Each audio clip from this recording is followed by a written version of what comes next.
Spain expects grace, tradition, predictability. But tonight, everything feels different. Because the young woman the world thought they understood is stepping into 2025 with a force no one saw coming. A future monarch shaped not by the crown, but by the fire, pressure, and choices behind it.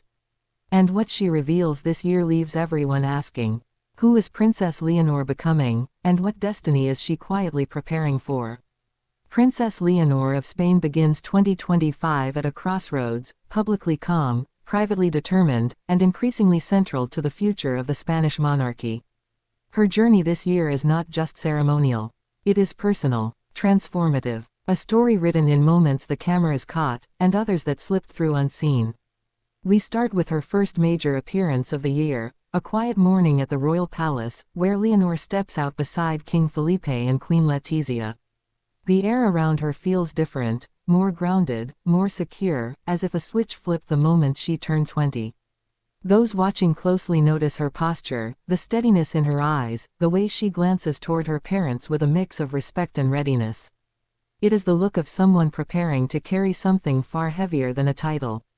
Why here? Why now? Because 2025 marks the first full year in which Leonor is recognized not just as Spain's Princess of Asturias, but as the active heir preparing for direct constitutional responsibilities. And in this moment, the question forms, what changed behind the scenes to make her step forward with such confidence?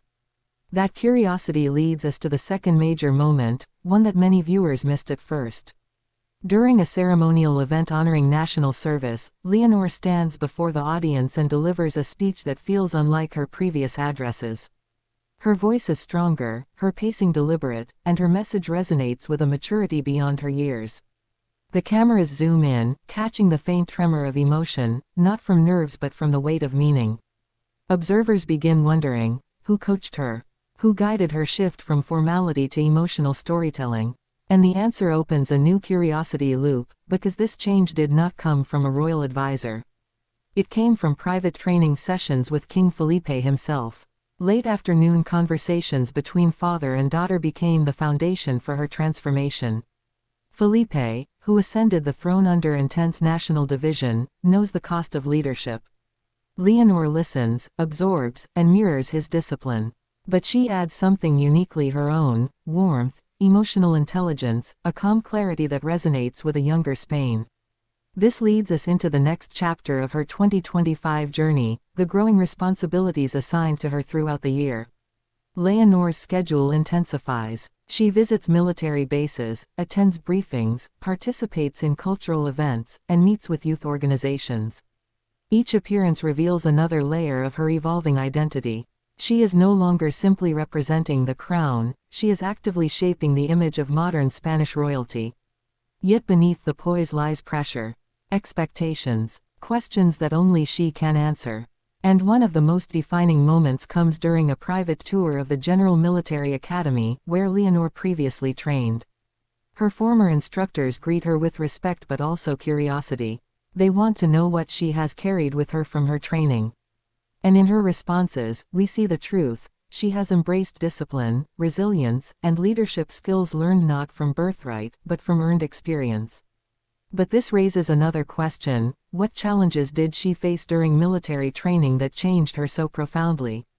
And why does she choose to revisit this chapter now? Because in 2025, Leonor is preparing for something greater than public appearances. She is preparing for constitutional authority, the real moment when she will begin to act as a future monarch with tangible responsibility. Her military background becomes the backbone of her confidence, giving her the ability to command a room, read a situation, and navigate high-pressure events with precision. Then comes one of the most anticipated events of the year, the Princess of Asturias Foundation ceremonies.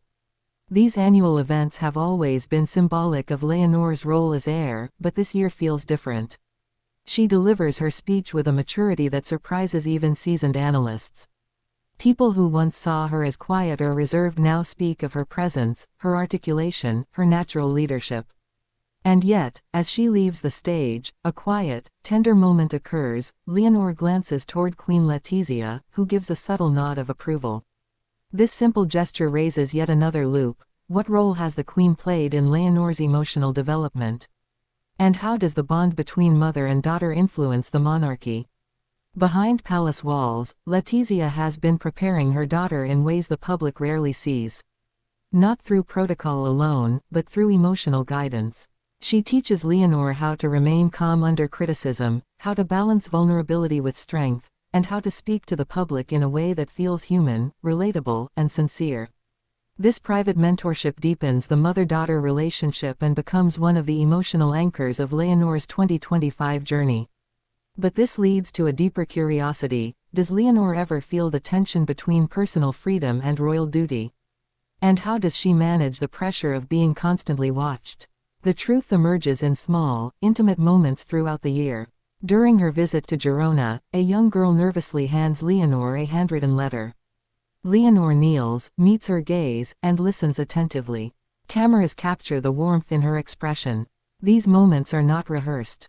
They come naturally from a young woman who understands the humanity behind her position. But later, as she walks away, there's a moment of introspection. Her eyes drop, her breath steadies. She feels the weight of expectation, yet she chooses to continue forward with grace. Then comes a turning point, perhaps the most defining moment of the year. During a national celebration, the crowd erupts when Leonor arrives. The cheers are loud, emotional, almost overwhelming. And at that instant, King Felipe subtly steps back, allowing his daughter to stand one step ahead. The symbolism is unmistakable: the transition has begun. Not formally, not politically, but emotionally, in the eyes of the Spanish people. This sparks the next question: is Spain ready for its future queen? And more importantly, is Leonor ready to lead? Throughout the year, public opinion begins shifting. Analysts describe her as stable, grounded, relatable, and resilient. Her generation sees in her a symbol of balance, tradition blended with modernity, discipline paired with empathy. Older generations see the future of the monarchy secured through a young woman who respects history. Young people see someone closer to their world, their values, their hopes. As the year progresses, Leonor's role grows. She starts participating in more diplomatic meetings. She greets international guests with measured confidence. She becomes a familiar figure in discussions about the future of Europe, youth engagement, and cultural heritage. Yet the emotional core of her story remains the same. She is growing into her destiny not because she seeks power, but because she understands responsibility. And then comes the emotional climax. A formal family appearance at the royal palace brings the entire royal family together. The media focus on Leonor, not because she stands in the center, but because her presence radiates calm authority. Photographers capture the image instantly: Leonor standing in line with her parents and her sister, but subtly marked as the heir by the way King Felipe positions himself beside her. His expression is proud, steady, quietly emotional. This moment completes the narrative arc. The princess who once appeared shy and gentle now stands as a poised, confident future monarch. The journey from adolescence to adulthood, from trainee to heir, from symbol to leader, unfolds fully before the world. But the final curiosity remains, the one that will carry Spain into the coming years. What kind of queen will Leonor be? 2025 reveals glimpses. A leader shaped by discipline. A communicator shaped by empathy. A daughter shaped by legacy. A young woman shaped by resilience. And through every moment, public or private, she shows a future Spain that its monarchy is not fading, but evolving. Her journey continues. Her responsibilities deepen. And the world watches, not out of obligation, but out of genuine fascination. Because Princess Leonor is no longer just Spain's future monarch. She is Spain's emerging symbol of stability, unity, and hope. And as the year closes, one truth becomes clear. Leonor is stepping toward the throne not with fear, but with purpose.